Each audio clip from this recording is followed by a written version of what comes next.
So what is this? Is this a personal vendetta? Is this a diatribe because my family couldn't get together? I'm going to go to the airwaves to kick Southwest in the ass while they're down. Is that what we're doing? No, it isn't. Because as I was reading through this and understanding why this happened, all I could think about is many of our friends and clients in the construction industry that have a very similar problem. Put that coffee down. Creators are leaders. Be careful what kind of leaders you're producing here.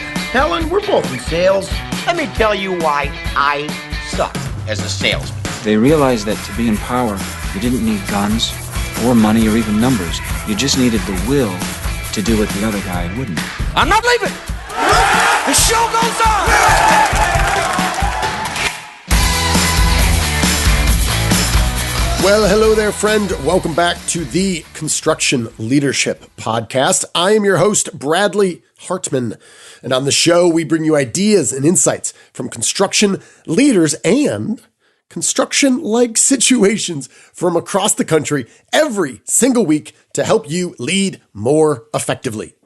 This episode is brought to you by our friends at Capital One Trade Credit. If you're interested in growing top-line revenue while decreasing risk by leveraging a state-of-the-art digital platform that makes it easier for customers to buy from you, think about that. Easier for customers to give you money for what you love to do? Who doesn't want that?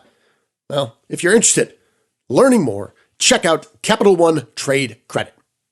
There was a recent situation that I'm sure you have heard about that affected me and my immediate family over the holidays that had me thinking about this situation, a very strong, memorable leadership situation between my father and I back when I had started right out of school working for a national home builder in the fall of 2000.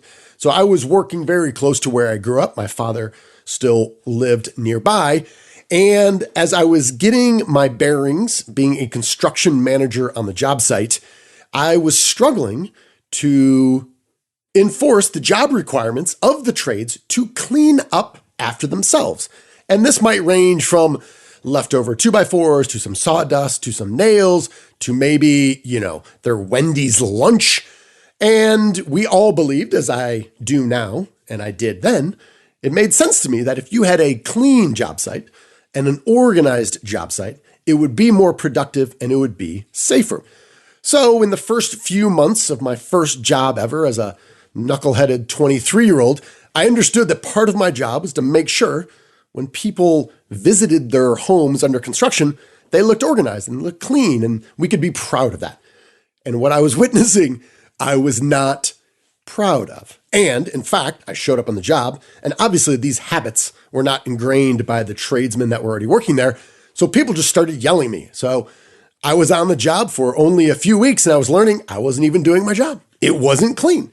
So I would try to talk to the guys and try to explain it in English and Spanish and try to win hearts and minds, and I was unable to do it. And continually, I was yelled at by the people that I reported to, and I saw the dismay and dissatisfaction of the homeowners when they visited the homes and looked around, and they saw these balled up wrappers from Portillo's and McDonald's and just junk everywhere. It did not look professional. So I said, you know what? I got it. I know what I'll do. I'll do it myself. So I went to Home Depot and I bought my own broom and dustpan. And I said, aha, solve this problem. I'll do it myself. So at the end of every workday, for at least an hour, I would go from house to house. And back in the early 2000s, we were cranking them out. And I would go and sweep up every single house, especially the garage. There's no garage door on it. That's the most obvious way to determine if it's clean inside. So I'd spend lots of time. One day, I was on the job for a few months, and my father, again, who worked in the area, stopped out, gave me a call and said, hey, you on the job? I said, yeah, I'm just out here sweeping. He goes, okay, what lot number? I'll swing by. So my father stops by, and he comes in the house, and he's like, so what you doing? And I say, well, it's part of the contract. And, these trades are busy, but they don't really listen to what I say. And at the end of the day, it's my responsibility to make sure the houses are clean. So, Dad, hard work that you taught me. I went to Home Depot and I bought a broom and I cleaned these houses myself. And he said, well, is that part of your job? And I'm like, what, to sweep houses? No, but it's my reputation and it's, my effort. I want to show that I'm committed to this. So my father looked at me and I thought he might be proud of the effort and dedication that I was committing to my job and therefore our last name. And I realized he was not proud. He was disappointed and he looked at me with a face that said, maybe I've raised a knucklehead, which, to be fair, that's what I was at that point. And he said, son, have I ever told you about the ass kicking line? And I rolled my eyes and I said, no, I don't think specifically, Dad, but I get the idea. And he said, well, let's just make sure. There's this thing, it's called the ass kicking line. And sometimes the line is long, lots of people in it, and it takes a while for you to go to the end of the line and work your way up to the front. In some cases, it's a really short line. You get done and you just go to the end of the line. There's only 3 or 4 people in front of it. And you get to the front of the line. And do you know what happens, Bradley, when you get to the front of the line?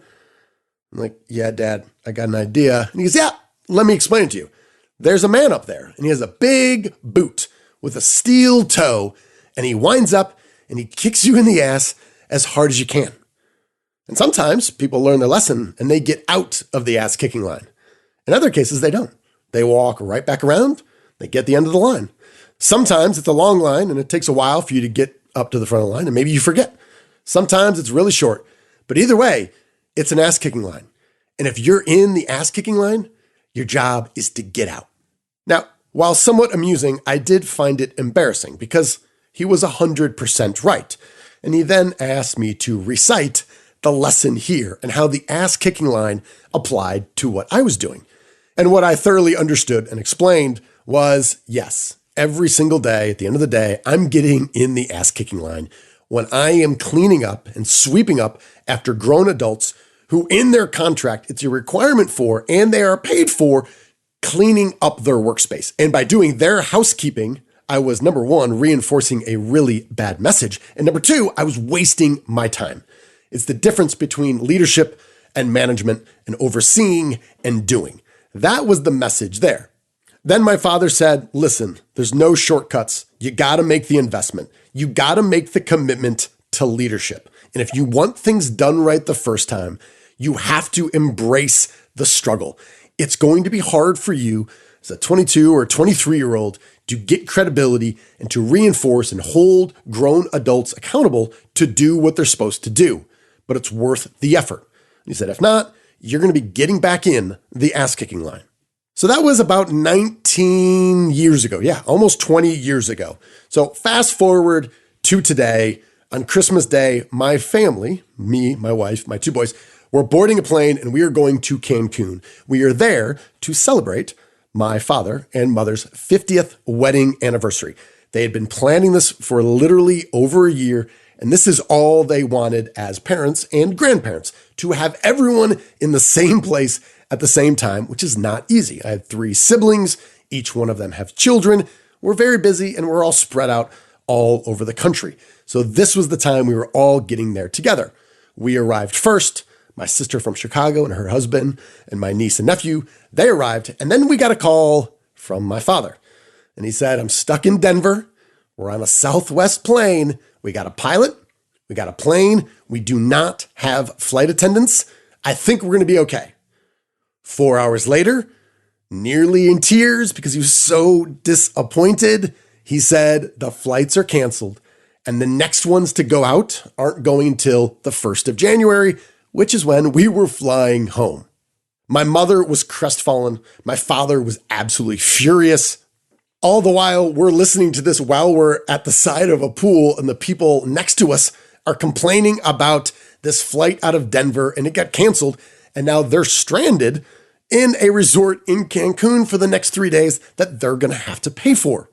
Now, to date, per the Wall Street Journal, the airline, Southwest, hasn't disclosed the number of passengers affected by nearly 16,000 flight cancellations over the holidays. Now, part of them, earlier in the week, there were some weather issues. So some of those cancellations were just part and parcel of the weather, and they are to be expected. The vast majority of them are because of a system failure. The headline reads, Southwest snafu shows airlines need a major technology update. It said Southwest relies on crew assignment software called SkySolver. There's a joke there for sure. It's an off-the-shelf application that has been customized and updated, but it is nearing the end of its life, you think? According to the airline, the program was developed decades ago and is now owned by General Electric. Oh, because GE, they're a great software provider. Okay. So it said during the winter storm, amid a huge volume of changes to work schedules to work through, SkySolver couldn't handle the task of matching crew members and which flights they should work on. Their COO said Southwest software wasn't designed to solve problems of that scale, which forced the airline to use manual scheduling. That's right, back to paper and pencil. Now, while this debacle was Southwest's, this affects many other carriers. It said many carriers still rely on homegrown solutions, which largely were built on legacy mainframe computers. Analysts say the airline industry is overdue for a massive technology overhaul that would take advantage of highly scalable cloud technologies. Terrible joke, but I gotta mention it. Wouldn't airlines be the first one to take advantage of cloud technology? All right, not that funny.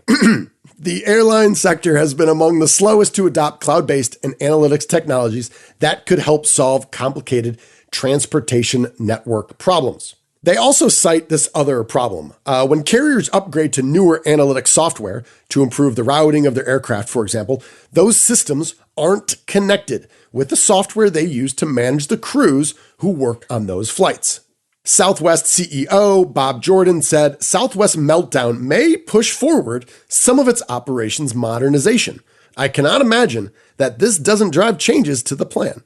So what is this? Is this a personal vendetta? Is this a diatribe because my family couldn't get together? I'm going to go to the airwaves to kick Southwest in the ass while they're down. Is that what we're doing? No, it isn't. Because as I was reading through this and understanding why this happened, all I could think about is many of our friends and clients in the construction industry that have a very similar problem. Many are using antiquated software platforms, some of which aren't even supported by the manufacturer that developed them in the first place. There's often way too little redundancy or way too much. It is not connected to the cloud. It is not easy to adapt and customize in the future, and it was built for a mainframe computer.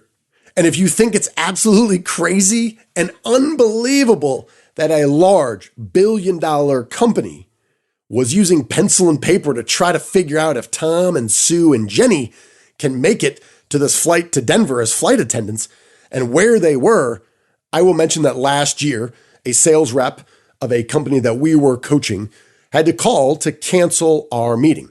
I said, no problem. Is everything okay? And he said, well, me personally, yeah, I'm okay. But our operations are a complete disaster. I said, well, what's going on? And he said, well, I can't get into details, but there was a ransomware situation and we refused to pay the amount, so they took our system down.